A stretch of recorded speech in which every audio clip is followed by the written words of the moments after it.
Welcome everybody to this post-lunch session. Hope everyone had a good chance to eat and digest and relax a little bit. We have a great group of presentations here for you.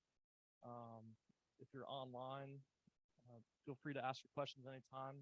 We'll try to save about 5 minutes at the end of each presentation to answer your questions. Our first presentation is by Neal Banerjee. He's from ESP Associates. And he's awesome. He told me to tell you that he is awesome. So we're excited to hear this presentation on mobile LiDAR. So Neal, come on up. Thank you. And I also have Brad Adams with us. He's our business development manager that specializes in mobile LiDAR and pavement assessment.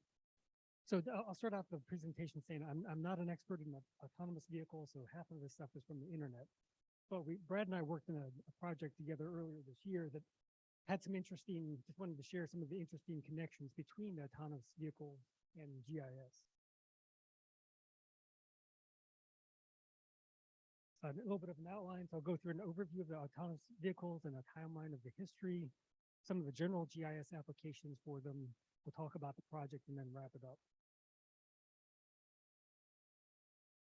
So like I said, if you've seen what I drive, I have probably the farthest thing from an autonomous vehicle there is. I still drive a manual transmission. So I tried to do a good amount of research beforehand just to kind of get an idea, but just starting out with an overview, I think it's apparent that there's been an effort trying to automate, make things easier, and cars become smarter over the last couple of decades. I'm not even sure when they started, but like anti-lock brakes, cruise control. So that's really the idea of technologies to make things either simpler, faster, cheaper, or safer. And the autonomous vehicles cover a lot of those.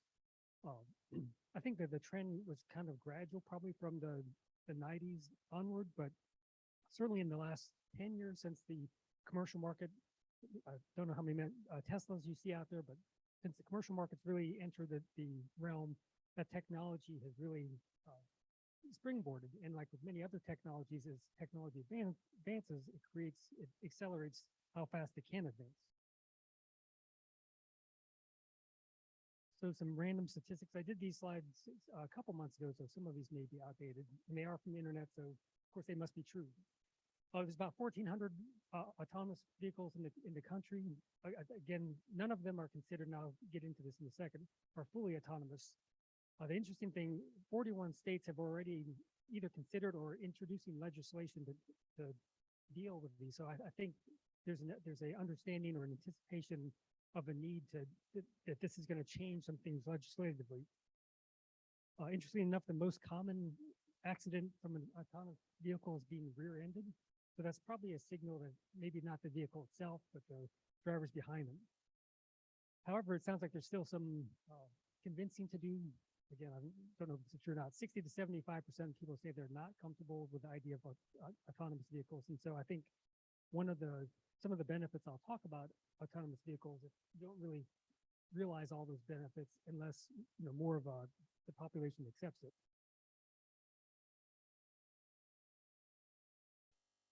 So how they generally work, they have these vehicles have sophisticated sensors and cameras coupled with algorithms and machine learning.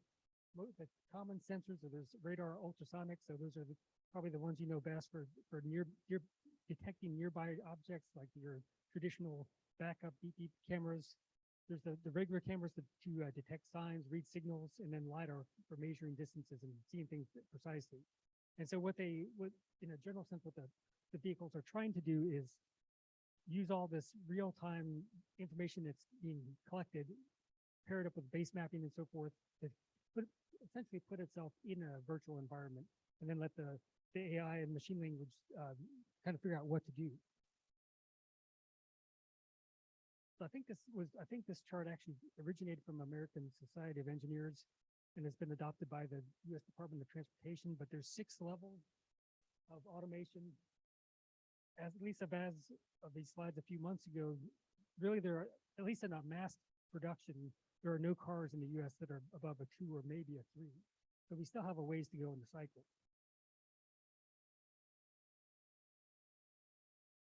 Some of the pros and benefits of autonomous vehicles, I think safety is probably the biggest one. I mean, as I think everyone can relate to, human error accounts for the large majority of accidents. So just having things that are more uniform, predictable, and certainly if your car is more predictable and other people are in autonomous vehicles are more predictable, that will make for a much safer driving environment. So this is probably the biggest sales pitch for autonomous vehicles. Mobility is another one. People that are disabled, seniors that are not able to use vehicles, this provides a means for them. So that's an important one. Efficiency, productivity, and even economic, certainly saving time in traffic, having fewer accidents. These all are benefits of the autonomous vehicles. And then from the environmental side, as you probably imagine, most of them are trying to reduce the carbon footprint. Some of the cons and challenges, the economic, that there is a higher upfront cost, usually potential, certainly some industries, there's a potential for job loss. Obviously, every time there's technology, that same topic comes up, so that's not new.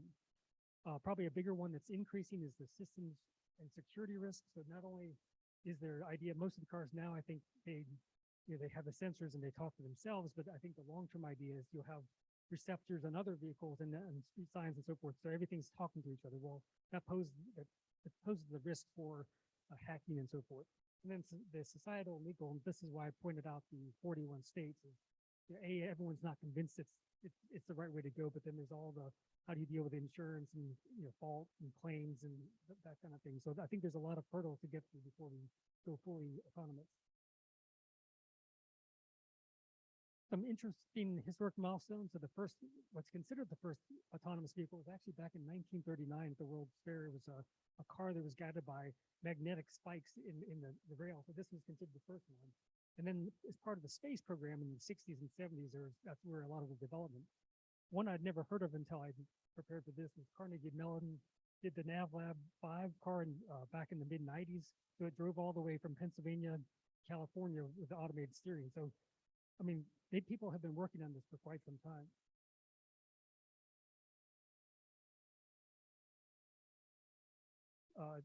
But like I mentioned, where it really took off is after the 2010s. So, the Teslas and the Googles, they really got into the market. So that's where a lot of the energy and focus and innovation came. With that came some high-profile accidents, and I think that was actually part of how we got involved in the project. Is having some accidents, saying, "Hey, we're not there yet. There's been some fatalities." All right, here's just examples. Have you never heard of Waymo? I think it's actually alive and it's kind of like Uber, so to speak. It's only in Phoenix and I think San Francisco, but I think it's in the market still. Of course, Tesla has its autopilot version. So how does this relate to GIS? So as Bradwell, he has all the neat stuff. The project we worked on, the GIS and the data collection with mobile LiDAR, mobile mapping helps support and train these vehicles. And so with that, I will hand it over to Brad. Thank you, Neal. Thank you all for being here. I think it's interesting that we say in Neal's slide, he says 60 to 75% of the people would choose to drive themselves. But I think 99% of us wishes that all the other people around us were being driven autonomously so that they're not on their phones, they're not swerving into my lane. And I've been married for 38 years, so I can tell this. My wife had 12 accidents in her vehicle before she was 20 years old. So the moment that I can get her in an autonomous vehicle, she is there. So prior to coming to ESP, I was with Leica and Hexagon, and we owned an autonomous vehicle company named Autonomous Stuff, and we were highly involved in the promotion of autonomous vehicles. And it takes millions of miles of testing before any autonomy is ever be able to put onto any manufactured vehicle. And so within these millions of miles of testing, they've traditionally been done in a computer environment that's generated entirely from a computer environment. So it's testing sensors in a video game. Well, with the advancement of mobile LiDAR and the ability to extract information and the ability to add intelligence to that information, now we're able to actually go and map real roadways in and around the country and then use that to train the autonomous vehicle so that they're dealing with real world situations. So the project that we've done in the past 2 years is we collected 225 miles of data in and around Detroit, in and around Austin, and out in California.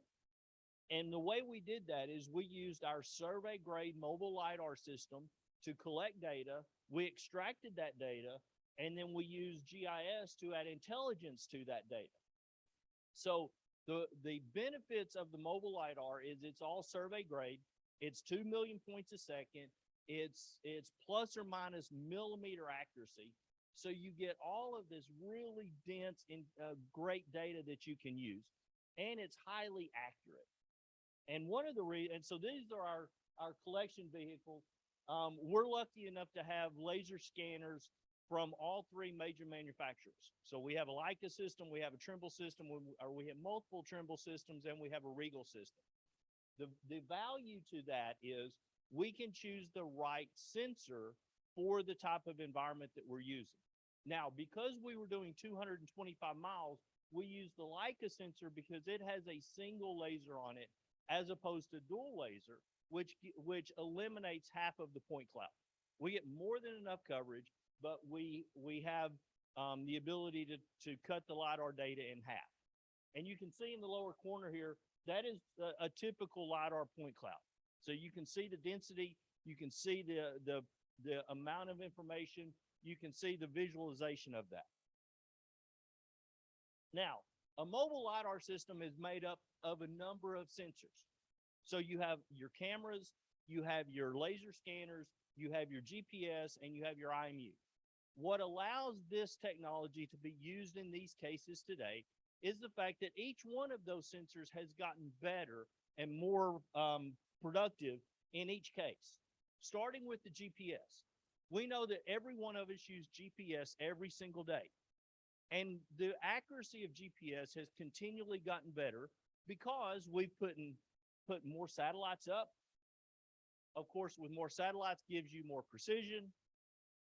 And then on top of the precision, we've got much better sensors on our mobile LiDAR systems that allow us to precisely understand where we are, plus or minus, 6/600ths of a foot.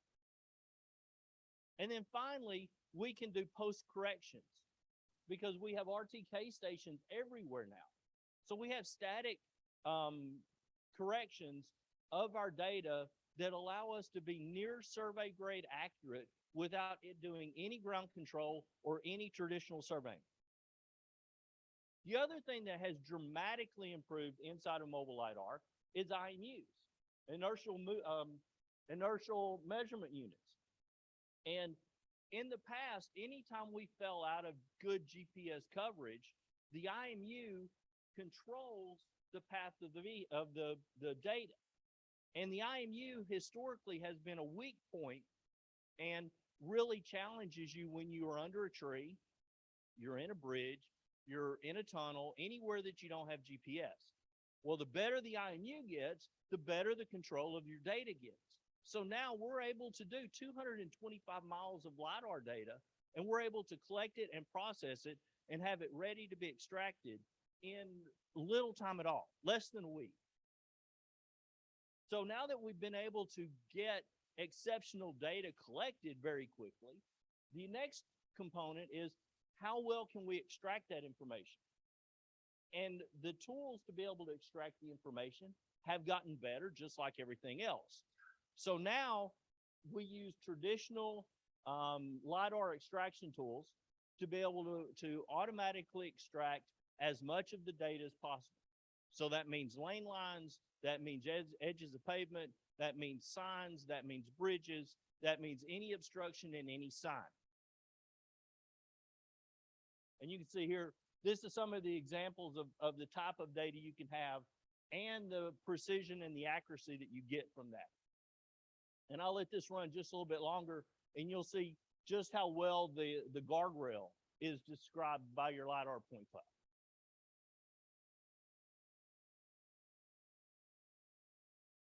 And this gives us an idea of the level of intelligence that we can use in the extraction process. So you can actually define what types of lines they are, what the separation of the lines are, and more importantly, how that information is digitally represented when it comes out of the data set. Now, the biggest problem that we have in this environment is these are all tools that are built for survey, right? A traditional land surveying application where all we need to know is that there's a lane line, there's an edge of pavement, there's a guardrail, there's a sign. That doesn't do the testing environment any good. It requires another level of intelligence to know exactly what we're going to do with that data. And so that's where Neal comes in. Neal is going to take our base survey data and add the intelligence necessary to be able to train the autonomous vehicle. And how he does that, he's going to explain to you. So yeah, the vehicles and technology do a great job collecting all the features, and we have several different sets of software to pull out the features in the line work and so forth. But then, as Brad says, we have to add the intelligence so the autonomous vehicles know how to interpret that. So at a high level, there's the features themselves, and we have to pull all that data out. And at the end of the day, we're still dealing with points, polygons, and lines. So topo data is one of the tools that we use as a direct, and thank goodness this is not my workspace because you can see all those toolbars, I'd go crazy. But topo data and other software has things where you can basically, you can train, you can say, look for this pattern. And if you see the repeating pattern, it will automatically draw the lines for you. So pretty much all of this, is, Brad probably knows better, there's a certain percentage you can hit through auto, it's kind of like classified satellite classification or the supervised satellite classification. You can say, look for this, and then when you see it, recognize it and draw these lanes and code these lanes. These are some examples I'll just walk through as with the imagery you can see. So, we're doing lane lines, center lines, basically anything.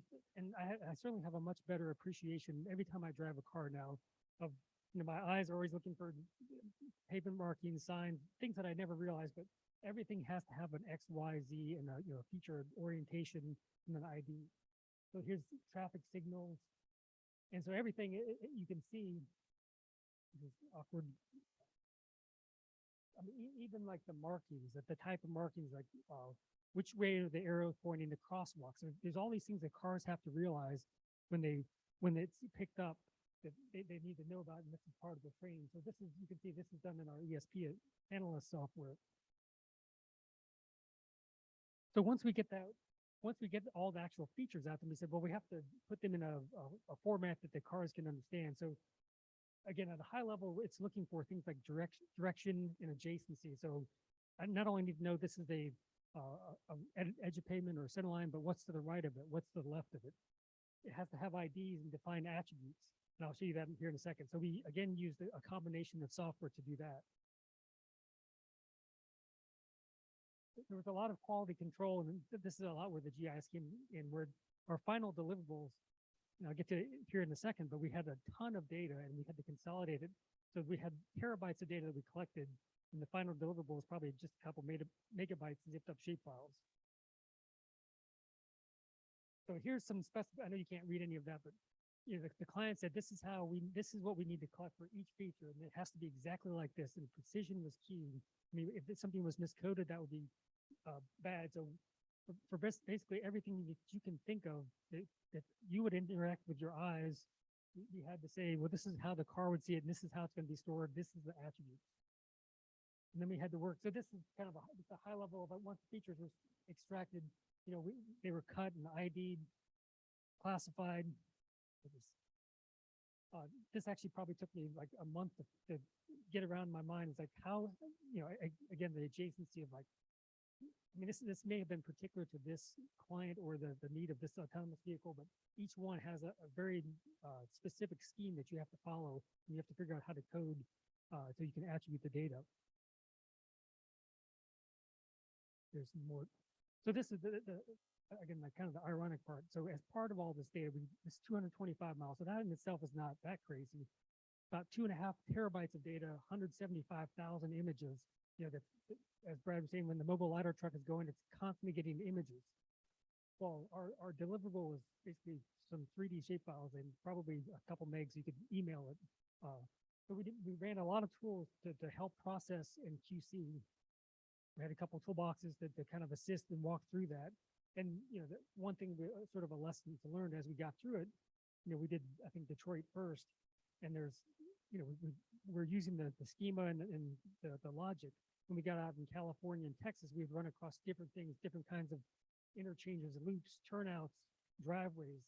So that's the other thing is that makes it difficult is, you know, sometimes there's, even though roads are similar, there's different conditions you run on different projects. And so we had to constantly evolve with the tools so everything can work properly. So in summary and conclusion, you know, I think autonomous vehicles are here. I mean, I see so many Teslas out there. They're becoming more commonplace. And so I think, you know, if the safety issue, the security issue, and then the public perception issue can, you know, I guess, become overcome, it might be a little while, but I think it's closer than you might think. And I think that with that, we'll take any questions. All right.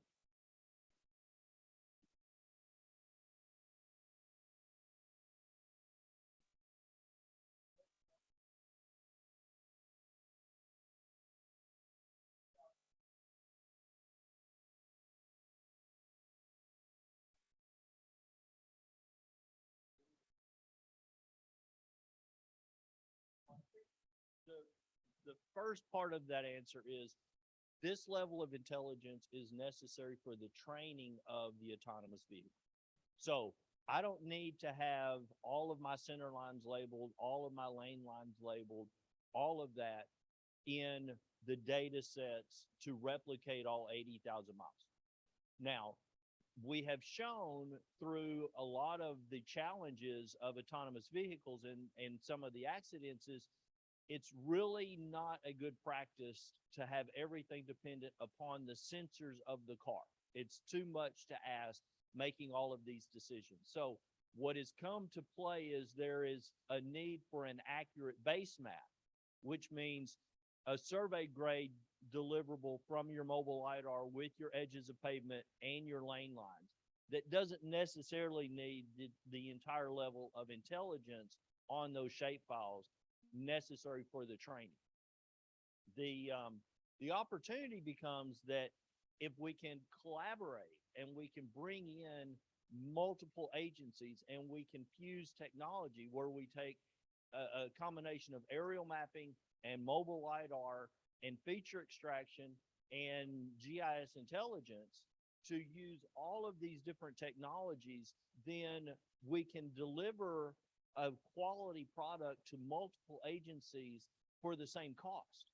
And then we can spread that cost across those agencies and across the manufacturers. The real battle, I think, today is who is going to manage the control of an autonomous vehicle? Is it the state DOT or is it General Motors? And who's going to be responsible for the base map? Is it going to be the state DOTs or is it going to, because right now we have General Motors is out driving all of the interstate highways for their own cruise program. Ford is doing the same thing. Toyota is doing the same thing. Should every manufacturer be responsible for their own base map, or should North Carolina DOT publish their autonomous vehicle base map for all of the vendors? There's a lot of legal discussions and pointing of fingers around those questions right now. I think that we will be highly autonomous. I don't know that we will be fully autonomous, but we have to actively work to reduce fatality accidents on our interstate highways. I mean, and what we see is we know that distracted driving is more common than ever, and it's only going to get more common than ever.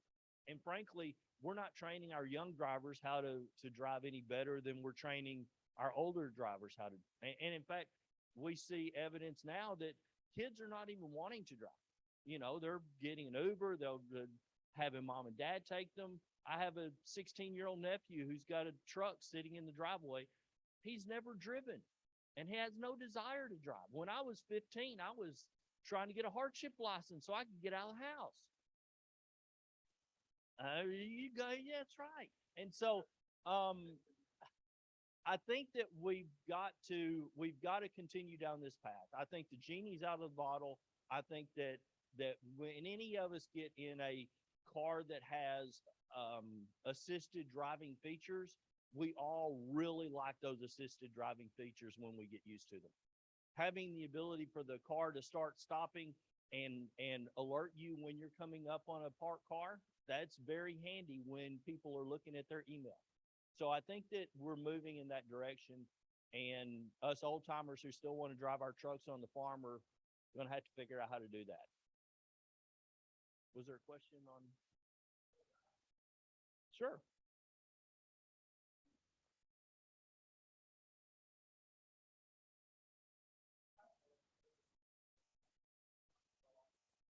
Mhm.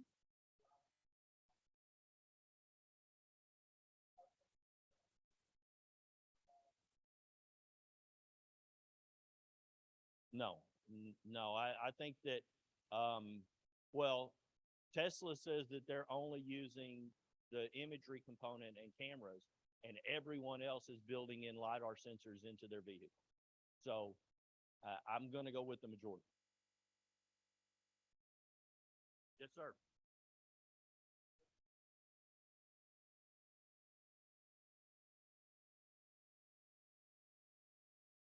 Mhm.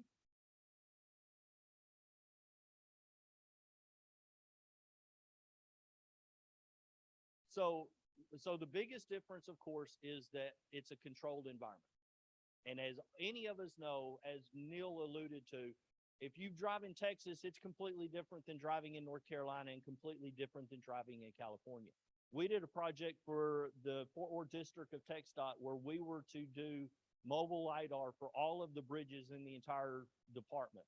And we were told by the department that 75% of the bridges were going to be standard and 25% of the bridges would be unique. The real number was 20% of the bridges in the district were standard and 80% of the bridges were unique. And that's the way it is with infrastructure as a whole. And that's the reason that having base maps and having an intelligence is always so important, because you know you're driving to work every day, and every day some part of your route may change. And so that's the biggest challenge with the warehouse can be completely controlled, whereas the infrastructure that these cars are driving on is variable every single day.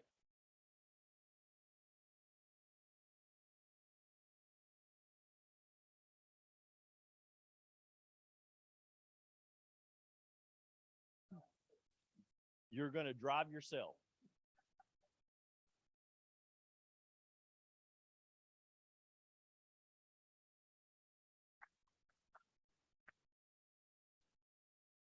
Thank you.